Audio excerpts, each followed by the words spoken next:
जे एठी अनेक लोकंकु भी निमंत्रित करा हेइथिला एवं आडंबर पूर्ण भाव ये उत्सव भी अनेक जगह करा होउची एठी भी करा होउची। आमे नवीन बाबू को भी डाकिथिलु विरोधी दल नेता हिसाब रे आसिले नाही। सकाळे विधानसभा रे मध्य विजु बाबू प्रतिमूर्ति रे गालानी करिया पई विधानसभा कर्तृपक्ष डाकिथिले सेथिरे भी अनुपस्थित रहिले। मु जानिथिली जे संध्या समय हेले नवीन बाबू आसंती नाही विभिन्न कार्यक्रम को से जाई पारंती नाही बोली 2020 मसीहा ठारू कौन संध्या समय कार्यक्रम रे से जाती नाही। नवीन बाबू जाती नहीं कौन कार्यक्रम को संध्या हला पर ये कार्यक्रम होची सेति पई होतो आसी नथिबे किंतु सकाळे तो पुनी विधानसभा रे हला तो सेठी तो जाई पारि थांते।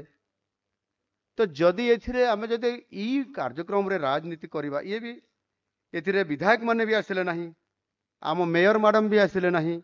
निश्चित भाव में आसवा कथा विजु बाबूंकर कथा आमे कहउछंती ये सरकारी कार्यक्रम अच्छी विजु बाबूंकर जन्म जयंती पालन करने राज्य सरकारंकर ये होची परम कर्तव्य एवं सबु कार्यक्रम करूछंती।